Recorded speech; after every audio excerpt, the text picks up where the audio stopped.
Entertainment industry के गलियारों में आजकल एक ही चर्चा सबसे ज्यादा गर्म है। सोशल मीडिया पे कोई एक पोस्ट कर देता है, फिर वो वायरल हो जाता है, फिर वही कहानी बन जाती है, फिर न्यूज मीडिया में आ जाती है। ना किसी ने डिस्कस किया है, ना किसी को पता है। एक ऐसी लड़की की जिसका सफर सलमान खान की हीरोइन बनने से लेके बॉम्बे में एक टिफिन सर्विस चलाने तक का रहा है। जो इस दौर से गुजरता है उसी को पता है। शादी की सजा, मेरे बेटे बदला लेंगे, डिलीवरी बॉय निकला हिडन सीईओ, करोड़पति का स्वयंवर। हर एपिसोड एक ऐसे मोड़ पे खत्म होता था कि अगला क्या होगा। फिल्म देखो, अच्छी लगी तो सराहिए, बुरी लगी तो गाली दीजिए। You have the liberty to waste your time, you do not have the liberty to waste someone else's time.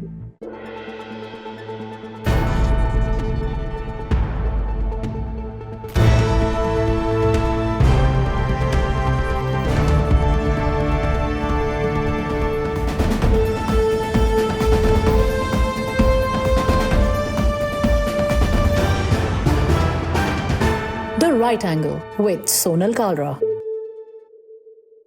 पहले लोग 3 घंटे की फिल्म देखते थे, फिर 8-10 एपिसोड की वेब सीरीज देखने लग गए और अब इंडिया का नया एडिक्शन है 2 मिनट के माइक्रो ड्रामास। लेकिन क्या ये माइक्रो ड्रामा इंडस्ट्री जो है उसमें बड़े बड़े प्रोडक्शन हाउसेस भी घुस जाएंगे? क्योंकि हल्ला तो यही मच रहा है। Hello and welcome back once again. ये है Kalyan jewellers presents the right angle with me Sonal Kalra. आज हम आपके लिए डिकोड कर रहे हैं इस $1.5 बिलियन वाली माइक्रो ड्रामा इंडस्ट्री को। लेकिन उससे पहले let's check out the weekly wrap. 2026 में एकेडमी अवार्ड्स ने एआई को लेकर काफी स्ट्रिक्ट स्टांस ले लिया है। नए रूल्स के मुताबिक एक्टिंग और राइटिंग जो है वो कैटेगरीज में सिर्फ ह्यूमन परफॉर्मेंसेस और ह्यूमन रिटन स्क्रिप्ट्स ही एलिजिबल होंगे। एआई जेनरेटेड एक्टर्स या स्क्रीन प्लेस को अब बिल्कुल अलाउ नहीं किया जाएगा। फिल्म मेकर्स जो है वो एआई टूल्स यूज कर सकते हैं, लेकिन क्रिएटिव कोर ह्यूमन होना जरूरी है। तो ऑस्कर अवार्ड्स ने और एकेडमी ने ये भी डिसाइड किया है कि वो वेरीफाई करेंगे कि कोई चीज़ इंसान से की गई है या एआई से की गई है। इस मूव में हॉलीवुड ने एआई के बढ़ते हुए इन्फ्लुएंस के ऊपर रोक लगाने की कोशिश की है। इस हफ्ते मेट गाला हुआ जो न्यूयॉर्क में होता है और उसमें इंडिया की प्रेजेंस इस साल काफ़ी स्ट्रॉन्ग रही। थीम था कॉस्ट्यूम आर्ट और ड्रेस कोड था the fashion is art. Film maker Karan Johar ने अपना डेब्यू किया राजा रवि वर्मा इंस्पायर्ड लुक में, जो कि डिज़ाइनर मनीष मल्होत्रा ने उनके लिए बनाई थी। जबकि मनीष मल्होत्रा ने खुद मुंबई और इंडियन क्राफ्ट्समैनशिप को हाईलाइट किया। उनका जो आउटफिट था मनीष मल्होत्रा का, उस पर उनके कारीगरों के, उनके आर्टिजन्स के, उनकी टीम के नाम एम्ब्रॉयडर्ड थे। That really got appreciated a lot.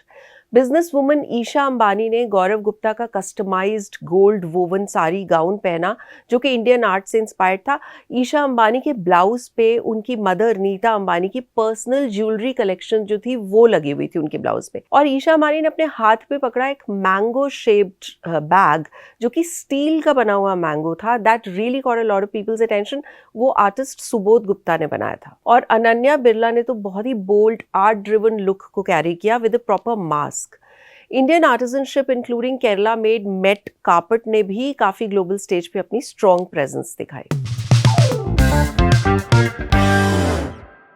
Entertainment industry के गलियारों में आजकल एक ही चर्चा सबसे ज्यादा गर्म है कि क्या शाहरुख खान की रेड चिलीज एंटरटेनमेंट और यशराज फिल्म्स जैसे बड़े बड़े प्रोडक्शन हाउसेस जो हैं वो क्या माइक्रो ड्रामास के मैदान में उतरने की तैयारी कर रहे हैं। पिछले कुछ हफ्तों से इंडस्ट्री इनसाइडर्स के बीच में ये रूमर आग की तरह फैल रही है। मैं आपको माइक्रो ड्रामास के बारे में कुछ बताऊं। माइक्रो ड्रामास का सफर एक ऐसे डिजिटल एवोल्यूशन की कहानी है जो चाइना से शुरू होकर आज इंडिया में अपनी पकड़ को बहुत तेज कर रहा है। 2010 के जो दशक था उसके मिड लेट फेज में, जब चाइना में ट्रेडिशनल टीवी और लॉन्ग फॉर्म स्ट्रीमिंग के बीच में गैप बन गया, तो मिनी ड्रामा मॉडल जो है उसका जन्म हुआ था। इन शोज़ को स्पेसिफिकली मोबाइल फ़ोन के लिए वर्टिकल स्क्रीन के लिए डिज़ाइन किया जाता है, जहां हर एपिसोड जो है वो 60 सेकंड से लेके 2 मिनट तक का होता है और एंड में एक ऐसा क्लिफ हैंगर होता है, मतलब कि एक ऐसा ट्विस्ट होता है जिससे व्यूअर को एक डोपामिन हिट मिलता है। चाइनीज़ कंटेंट प्लेटफॉर्म्स जो हैं जैसे डोइन या कैशू, उन्होंने सबसे पहले इसको एक्सप्लोर किया क्योंकि उन्होंने ये रियलाइज़ किया कि लोग 30 मिनट्स के एक एपिसोड से ज़्यादा 1 मिनट के 30 एपिसोड्स को बिंज वॉच करने में इंटरेस्ट दिखाते हैं। चाइना का ये जो बिजनेस मॉडल है ये पे पर एपिसोड के ऊपर बेस्ड था, जहाँ पे शुरुआत में 5-10 एपिसोड आपको फ्री दिए जाते हैं, उसके बाद आपको आदत लग जाती है, फिर हर नए एपिसोड के लिए आपको माइक्रो पेमेंट करनी होती है। इस मॉडल ने चाइनीज प्रोडक्शन हाउसेस को इतना पैसा दिया कि 2020 आने तक माइक्रो ड्रामास जो है ये एक मल्टी-बिलियन डॉलर इंडस्ट्री बन गई, जिसे फास्ट फूड कंटेंट का लेबल मिल गया। इंडिया में माइक्रो ड्रामास की शुरुआत जो है वो हुई अराउंड 2024-2025 के नज़दीक। आज ये 2500 करोड़ की इंडस्ट्री बन चुकी है with more than 100 million users already. Jio Hotstar पे जैसे है तड़का, अगर आप जियो हॉटस्टार पे जाओगे तो आपको ऑप्शन दिखेगी तड़का की। सिमिलरली अमेजॉन MX प्लेयर पे फटाफट, जी का जो इंटीग्रेशन है उसमें है बुलेट। ये इस टाइप के बड़े बड़े प्लेयर्स या प्लेटफॉर्म के नाम हैं जिन्होंने रिसेंट मंथ में माइक्रो ड्रामास को as a separate entertainment category treat करना शुरू किया है। इसको एक्सेस करने का जो तरीका है ना वो काफ़ी आसान है। जिन OTT जाइंट्स के बारे में हमने आपको अभी बताया, उनकी ऐप के अंदर मैंने आपको जैसे बताया एक अलग टैब होता है इन नामों से। और इसके अलावा जैसे स्टोरी टीवी, कुकू टीवी, इस टाइप के ऐप्स हैं जिनको आप अपने ऐप स्टोर पे जाके फ़ोन पे डाउनलोड कर सकते हो। फिर उनकी मंथली, क्वार्टरली, एनुअल फीस दे के आप माइक्रो ड्रामास देख सकते हो। कुकू टीवी जैसे है वो तो ₹1 में फ्री ट्रायल दे रहा है। MS धोनी उनके ब्रांड एम्बेसडर हैं।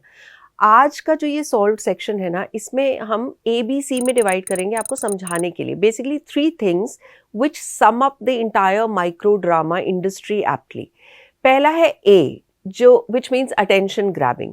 तो माइक्रो ड्रामास जो होते हैं ना वो इस टाइप का कंटेंट होता है जो आप ऑटो में बैठ के, लिफ्ट का वेट करते हुए या लंच ब्रेक के बीच में कंज्यूम कर सकते हो। इसके लिए उसका जो एंगेजमेंट पैटर्न है वो भी काफ़ी इंटरेस्टिंग है। डेटा ये सजेस्ट करता है कि एक एवरेज व्यूअर एक सिटिंग में 15 से 20 एपिसोड्स देख लेता है एक माइक्रो ड्रामा के। टाइम में कन्वर्ट करें तो बेसिकली सिर्फ 20-25 मिनट के अंदर जो है ना वो आप 20-25 एपिसोड्स देख रहे हो।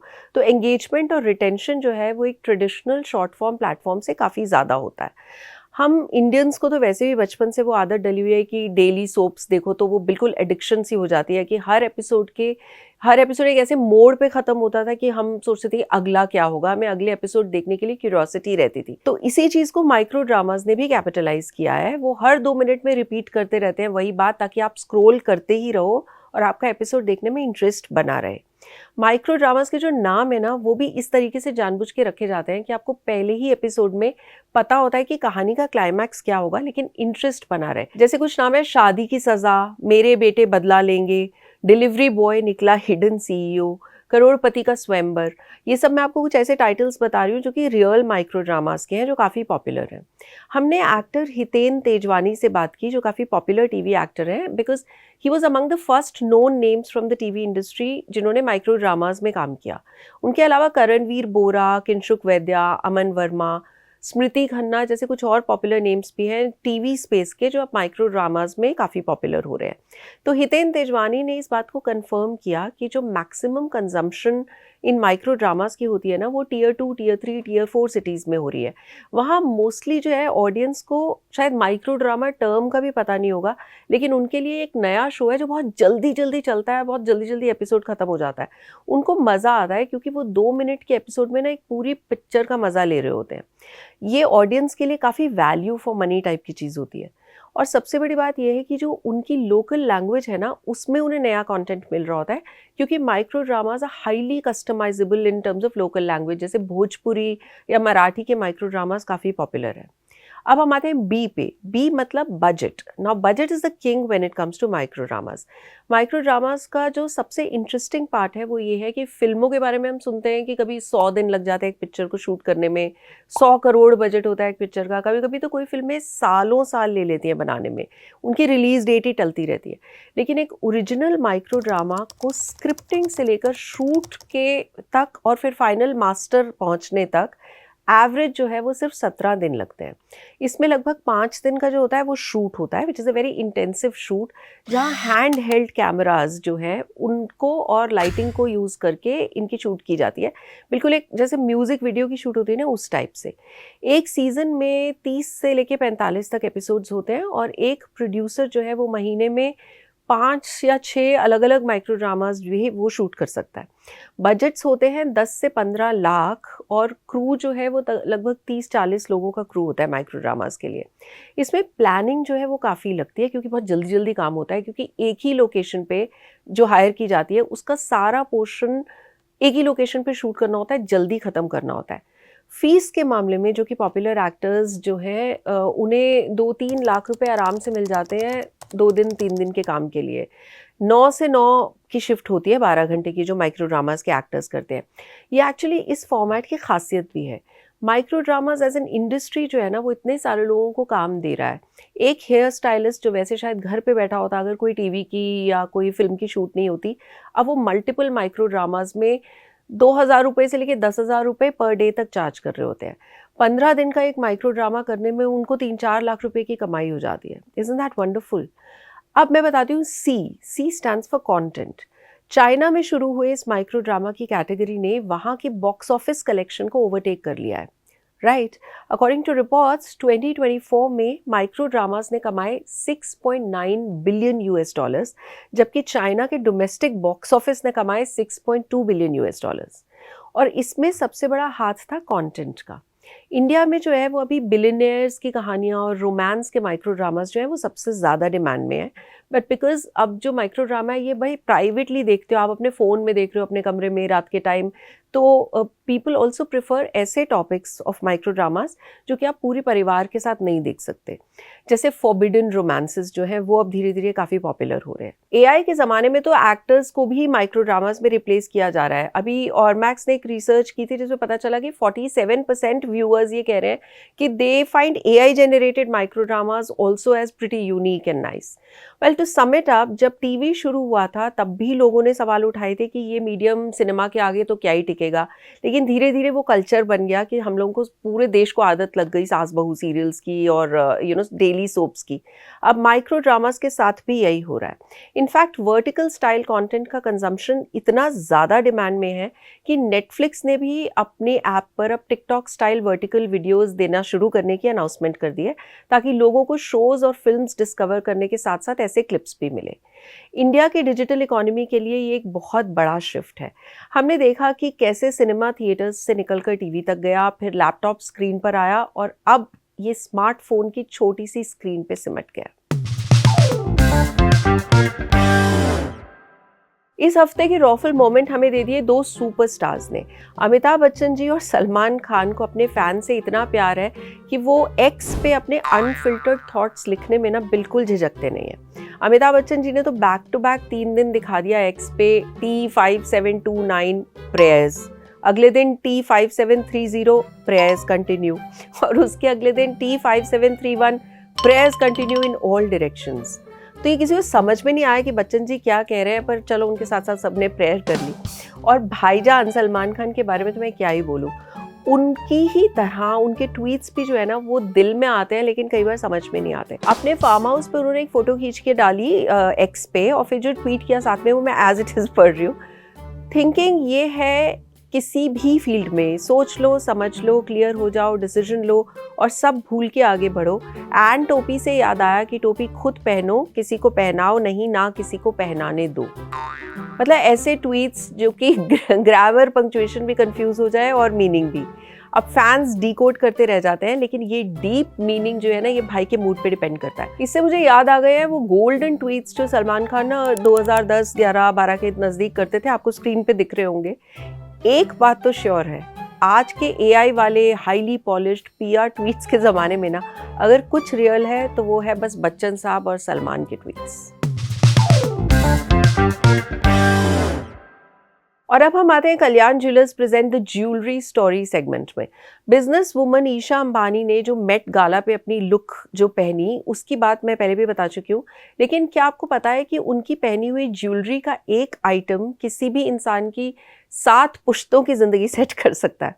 उसका प्राइस मैं आपको लास्ट में बताऊंगी, पहले मैं उसके कुछ फीचर्स बता दूं। तो ईशा अंबानी ने पहना एक Cartier inspired Toussaint style necklace with 481.42 carats of natural diamond, जिसके अंदर एक डायमंड जो था ना वो 80 80 से भी ज़्यादा 80 कैरेट का एक central cushion cut stone diamond था। तो इस नेकलेस की कीमत जो है वो लगभग 1300 करोड़ रुपए है। जीडीपी। और अब हम आते हैं अपने वेयर आधे सेक्शन में, जिसमें मैं आज आपको कहानी बता रही हूँ एक ऐसी लड़की की जिसका सफ़र सलमान खान की हीरोइन बनने से लेके बॉम्बे में एक टिफ़िन सर्विस चलाने तक का रहा है। 1990s में बॉलीवुड ने एक फ्रेश फेस देखा था, जिन्होंने सिर्फ 17 साल की उम्र में वीर गति के साथ डेब्यू किया ऑपोजिट सलमान खान। मुंबई में जन्मी और पली बड़ी पूजा डडवाल का जो फिल्मी सफ़र है वो एकदम ड्रीम लॉन्च की तरह रहा, लेकिन फिल्म बॉक्स ऑफिस पे चली नहीं और फिर उनका करियर धीरे धीरे इंडस्ट्री से गायब होता गया। कुछ और प्रोजेक्ट्स उन्होंने किए जैसे सिंदूर की सौगंध, उसके बाद लेकिन उन्हें काम मिलना बंद हो गया। जिंदगी का जो सबसे मुश्किल फेज है ना वो उनका 2018 में शुरू हुआ, जब उन्हें सिवियर ट्यूबरक्लोसिस टीबी से डायग्नोस हुआ। वो इतनी कमज़ोर हो गई थी इस बीमारी के चलते कि उनका वज़न सिर्फ 26 किलो रह गया था। फाइनेंशियल कंडीशन ऑलरेडी वीक थी, पूजा एकदम सर्वाइवल मोड में आ गई थी। हॉस्पिटल के बिल्स भरने के लिए भी उनके पास पैसे नहीं थे। उनकी फैमिली ने भी इतने हार्ड टाइम में उनसे किनारा कर लिया। इस वक्त उन्होंने एक वीडियो बनाई थी जिसमें उन्होंने सलमान खान से हेल्प की गुहार लगाई थी और वो हेल्प उन्हें मिली। सलमान खान ने उनकी मदद की और उनकी सारी ट्रीटमेंट का खर्चा उठाया, जिससे उनकी जान बच पाई। उसके बाद पूजा ने अपना गुजारा करने के लिए एक टिफ़िन सर्विस शुरू की। तो ग्लैमर और फिल्म सेट से लेके रोज़ के खाने का डब्बा तैयार करने तक का जो सफ़र है पूजा का, ये काफ़ी हार्ड हिटिंग रहा है। आज वो 52 इयर्स की हैं। उन्होंने 2024 में एक छोटा सा रोल भी किया था स्मार्ट किलर नाम की फ़िल्म में, लेकिन वो आज अपनी टर्म्स पे अपनी ज़िंदगी गुजार रही हैं। उनकी कहानी से ये भी पता चलता है कि कैसे जो ग्लैमर की दुनिया है ना, ये शायद बहुत लोगों के लिए बिल्कुल टेम्प्रेरी है and sometimes hard hitting times can actually crush you down, but it is the determination जैसे पूजा का था जिसने उन्हें इससे जूझने की ताकत दी। आज सोनल रेकमेंड सेक्शन में मैं एक ऐसी फिल्म बता रही हूँ जो मैंने पता नहीं कितनी बार देखी है और दोबारा देखी। अगर कोई जेन ज़ी इस प्रोग्राम को देख रहे हैं तो आप अगर इस कल्ट क्लासिक को मिस कर देंगे तो फिर आपने बॉलीवुड को जाना ही नहीं। मैं बात कर रही हूँ जाने भी दो यारों की। अब उसे आप जियो हॉटस्टार पे देख सकते हैं। ये 1983 में रिलीज़ हुई थी film. It follows the struggle and story of true photographers Vinod and Sudhir. जो शुरुआत में एक बहुत ही केओटिक सी चीज़ उनकी शुरू होती है ना, वो it descends into a power, media manipulation, moral compromise, इस टाइप की कहानी बन जाती है। इसमें करप्शन है, इसमें बहुत सारी हंसी है, अमेजिंग कॉमेडी है। ये फिल्म की जो कास्ट है ना वो इतनी स्टेलर है। मतलब इसमें नसरुद्दीन शाह है, लेट सतीश शाह है, लेट रवि बासवानी है, नीना गुप्ता, सतीश कौशिक जो अब नहीं है, विधु विनोद चोपड़ा, पंकज कपूर, और इसको कुंदन शाह ने डायरेक्ट किया था and it was written by Sudhir Mishra and Kundan Shah. It's an absolute classic, you just cannot miss it. It's called जाने भी दो यारो. You can watch it on Jio Hotstar. और अब हम आते हैं अपने OTT मीटर सेक्शन में, जिसमें इस बार मैं बता रही हूँ वध 2 के बारे में, जो कि कुछ टाइम पहले नेटफ्लिक्स पे रिलीज हुई थी। According to our OTT meter which is powered by C voter, इस फिल्म ने काफ़ी मैसिव 84% बज़ जो है वो क्रिएट किया था, लेकिन कन्वर्जन्स रही 49% और रेटिंग्स जो है वो 2.92 रही आउट ऑफ 5 स्टार्स। फिल्म में नीना गुप्ता है, संजय मिश्रा है।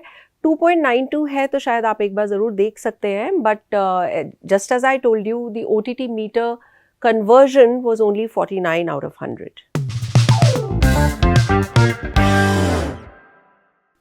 And now we come to the on call with section. आज जो मेरे साथ सेलिब्रिटी जुड़ रहे हैं बातचीत करने के लिए, उनको ना एक सेंस ऑफ ह्यूमर का वरदान मिला हुआ है। मतलब उनका नाम सुनते ही आपके चेहरे पे स्माइल आ जाती है। I call him a friend, but I'd like to say that he is one of the most versatile performers we have in the film industry. Really happy to have with us Ritesh Deshmukh. Hi Ritesh, welcome to The Right Angle. How are you? It's Very good, very good. to catch up with you whenever, and I'm so glad we've known each other for many years, and I'm so happy to do this. Well, always a pleasure to be chatting to you, Ritesh. आप ये बताओ कि आपने इतना सब कुछ काम किया है, लेकिन अब जो आप कर रहे हो ना, मतलब आपने इतने सारे हैट्स पहन लिए हैं। You are the lead actor, जो नेक्स्ट मेगा फिल्म आपकी आ रही है, you the lead actor, you the director, you the producer, आप प्रोड्यूसर के पति भी हो। तो ये सारी हैट्स पहनने के बाद राजा शिवाजी की रिलीज से पहले आपको कितनी नर्वसनेस या कितनी टेंशन हुई? I'll tell you कि जब और ये है ना, जो इस दौर से गुजरता है उसी को पता है कि आप एक्टर भी हो, आप डायरेक्टर भी हो, आप प्रोड्यूसर भी हो, प्रिंट फाइनल करनी है, हर डायलॉग चेक करना है, बैकग्राउंड चेक करना है, स्पॉट है, बैंक करेक्ट है, एडिट करेक्ट है, वीएफएक्स आया, करेक्ट वीएफएक्स डालो। तो इसमें इतना वक्त बीत जाता है, तो नर्वस होने का वक्त नहीं मिलता आपको। तो nervous, as an actor I can be nervous about a film where someone else is doing all this work, और हम लोग नर्वस हो रहे फ्राइडे को क्या होगा, लोगों को पसंद आएगी नहीं। इसका ख्याल तब तक आप कर सकते हो। पर जिस दौर से एक डायरेक्टर या प्रोड्यूसर गुजरता है, फिल्म फिल्म सही वक्त पर लोगों तक पहुंचे, उसमें इतना वक्त चला जाता है कि इस बारे में सोचते भी नहीं है कि यार लोग अब क्या बोलेंगे। अभी ये सब सब खत्म हो चुका है धीरे धीरे, now it will start dawning कि अभी ये मेरे हाथ से डीसीपी चली गई, थिएटर्स में लग जाएगी पिक्चर। अब लोग क्या सोचते हैं फिल्म के बारे में या किस तरह रिएक्ट करते हैं, that will start dawning upon मी। या एब्सोल्युटली रितेश। पर मैंने ना ये क्वेश्चन ऋषभ शेट्टी से भी पूछा था कंतारा के टाइम पर, जैसे एक हाई इंटेंसिटी फिल्म होती है, मेगा बजट फिल्म, जिसमें अगर डायरेक्टर और एक्टर सेम हो तो और आप प्रोड्यूसर भी हैं राजा शिवाजी के और छत्रपति शिवाजी महाराज के बारे में फिल्म है, तो इन तीनों रोल्स में से एक्टर, डायरेक्टर, प्रोड्यूसर, आपको सबसे ज़्यादा स्ट्रेसफुल कौन सा लगा? See, I will tell you, as a producer, of course, Genelia and me are a team, but most of the heavy lifting was done by Genelia. So that has, because it's such a production heavy film. There's so much of crowd. There's so many variables. Every day there'll be 10 things that will be going wrong. But how do we pull through and figure out a way to manage a day and move ahead and get what you want to.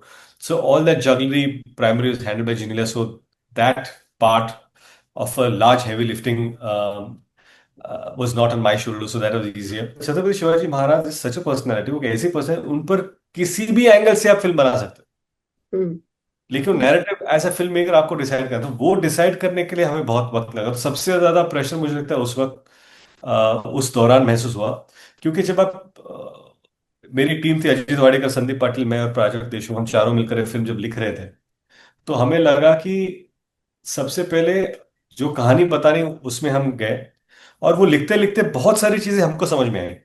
Historian से बात करें, what kind of a person he was, उस इस दौरान वो क्या सोच रहे होंगे, वो सारे सवाल हम खुद से पूछते थे। तो as an actor it became very easy, क्योंकि ये सारे सवाल एज एन एक्टर मैं डायरेक्टर को पूछूं, बजाय एज एन एक्टर जो मेरे अंदर था जब मैं प्ले करने वाला था, तो it became part of that process.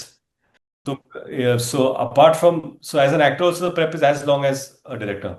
या तो जिनीलिया ने तो एज अ प्रोड्यूसर बहुत वाइज काम कर लिया, मतलब एक तो उनके हस्बैंड को लीड एक्टर लिया है, but your son has also made a debut in the film. तो राहिल को, it's so cute to see him in the film.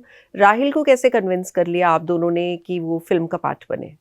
We had not thought about it. We had not thought about it. It just so happened that that part was there, and he has nothing.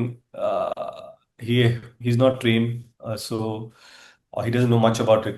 So I just thought that that part required a childlike curiosity, because he's only asking questions, and I wanted that innocence, and I am happy. And if Rahil wouldn't have worked, we would have cast someone else. So I was just glad that it worked out. या रितेश, जब आप we saw that you got really emotional जब ये राजा शिवाजी का trailer launch हुआ। In fact Genelia also broke down, she started crying. तो उससे ये ज़रूर पता चल रहा है कि आप लोगों की ज़िंदगी में ये फिल्म जो छत्रपति शिवाजी महाराज पे, ये कितना ज़्यादा मीनिंग रखती है। मैं कहीं पढ़ भी रही थी कि 2016 से आप इस फिल्म को बनाने के लिए ट्राई कर रहे हो। तो ये वाइल ग्रोइंग अप राजा शिवाजी की कहानी बनाने का जो सपना है, ये कहाँ से शुरू हुआ? नहीं, क्या है ना, कि छत्रपति शिवाजी महाराज हमारे लिए सुपर हीरो, एक तो भगवान है, ऊपर से he is the first super hero जिसको आप अपने जिनकी कीर्ति आप सुनते हो, जिनके टेल्स सुनते हो, और वो भी क्या है ना, his tales don't start at a certain age, it starts right from his childhood. तो आपको उस जिस उम्र में आप उनकी कहानी सुन रहे हो, ऐसा लगता है कि आप ही की हम उम्र है जिन्होंने इतना सब धैर्य उस वक्त दिखाया। तो it starts inspiring at that age. जब आप धीरे धीरे बड़े होते हो, तो उनके पीछे की डेप्थ आप समझने लगते हो कि उस वक्त क्यों किया, कैसे हुआ, क्या हुआ।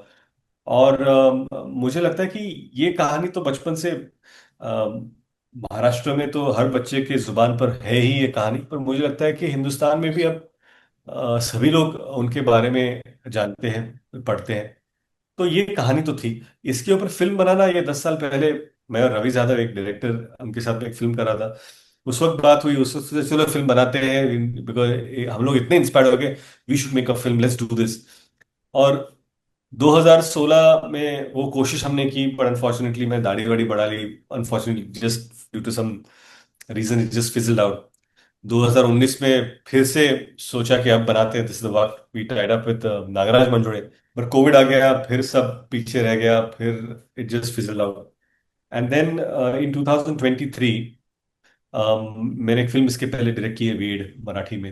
एक्चुअली राजा शिवाजी पे काम चल रहा था, उस दौरान मैंने वेड डायरेक्ट कर ली थी। देन वी डिसाइडेड, चलो we'll just move on, right, start writing. So Genelia actually inspired after wed that आप ऐसे, I don't think I want to direct right now, because मुझे पता नहीं, it's just too big a film, too big a personality.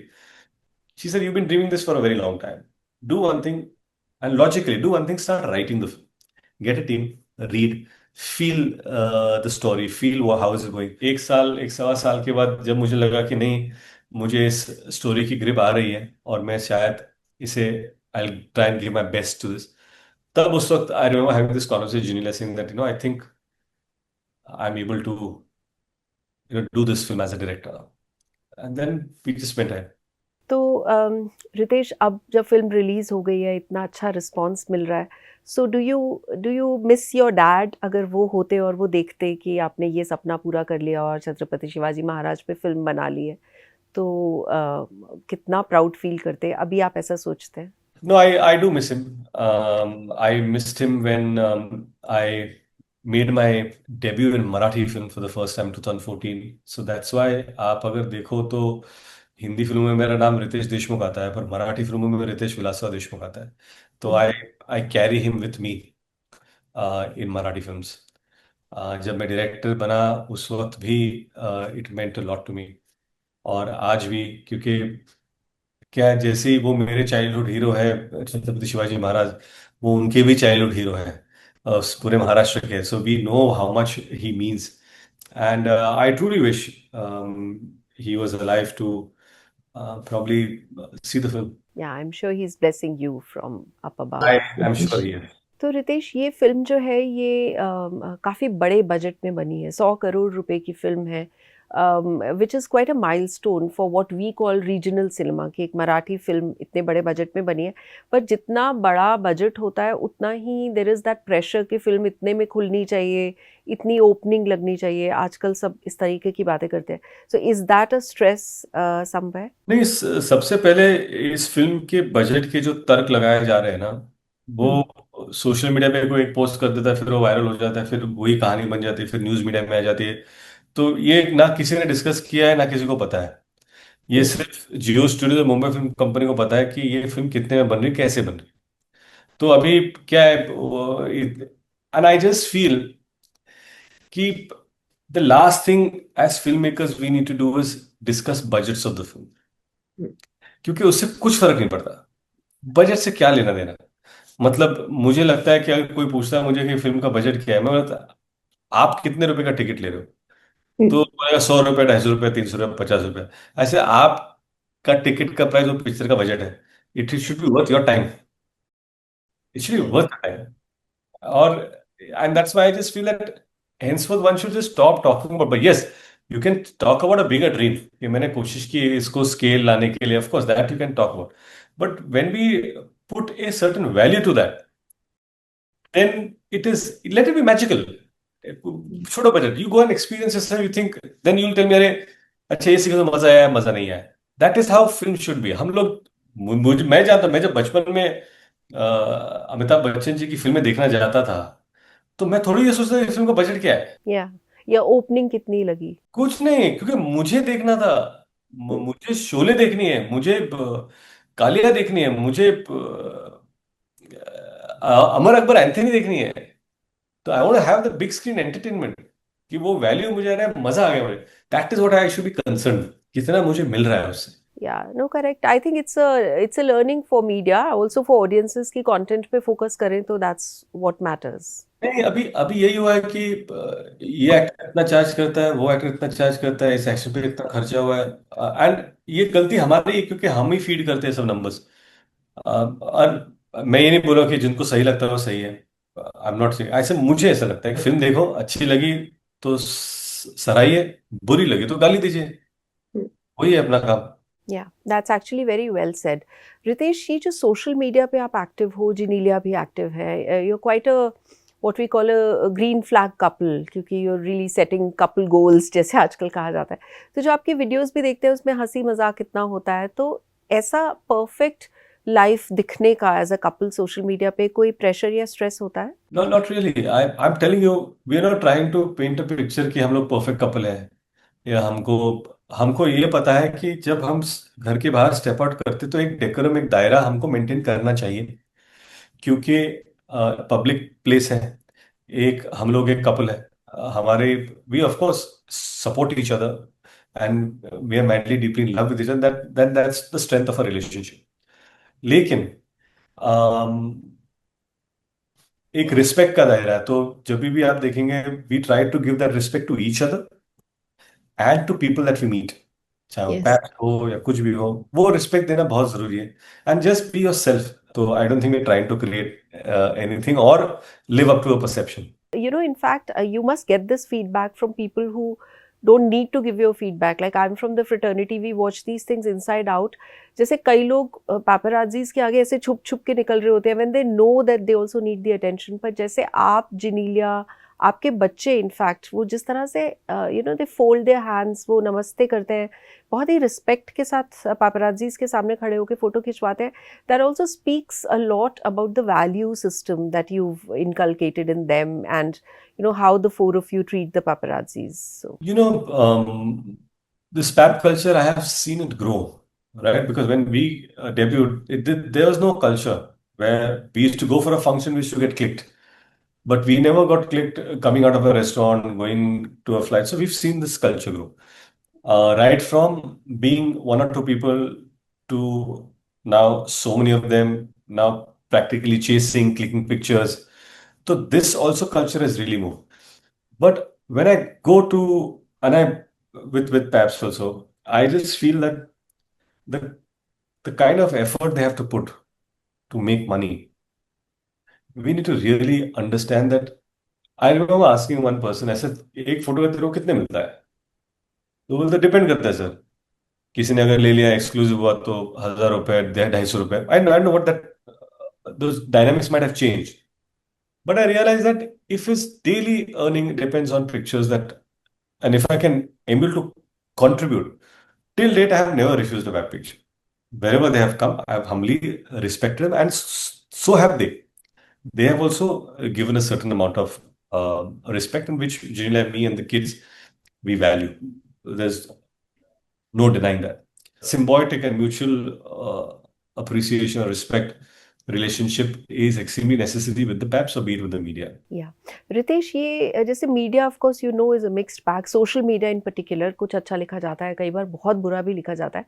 What is that harshest thing that you read about you which has sort of stayed with you? Stayed with me nothing.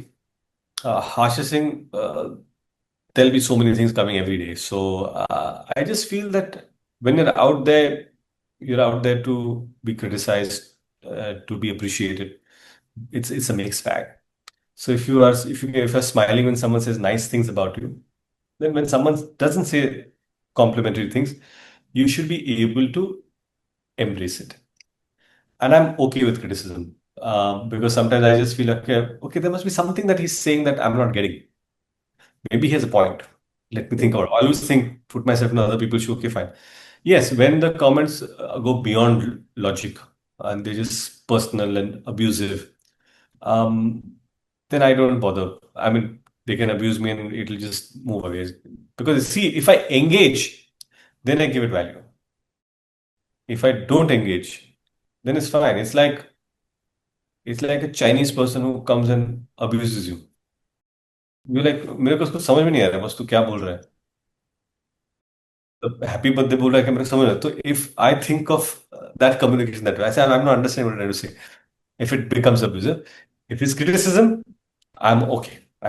Perfect, perfect. Ritesh, जो आपके brothers politics में हैं, तो उनके साथ जब बातचीत होती है तो are you more aware of their politics, और is their knowledge of your films more? No, their knowledge of my films is much better than my knowledge about their politics, because what happens is, yeah, I mean, see, my brothers may not know the intricate details of what goes into making a film, mixing it. They look at final product, what they want, right? As a film, and great critics, great support. I know a bit more because I've spent watching this closely, but I don't know the details of exactly how to execute. They're practically on the ground executing it.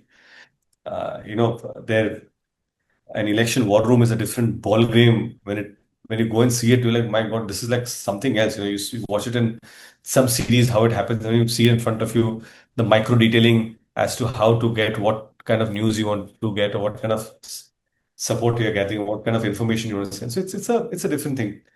Apart from that, I just feel that I'm as fascinated as I was earlier about politics, and I just like to watch them closely. And they are excited about the films that I make, so it's fun. Ritesh, you have a lot of friends in the industry. मतलब आपकी ये film में ही Salman Khan has done a role, Vidya Balan, Abhishek Bachchan, Sanjay Dutt has played a role. So clearly you have lots of friends in the industry.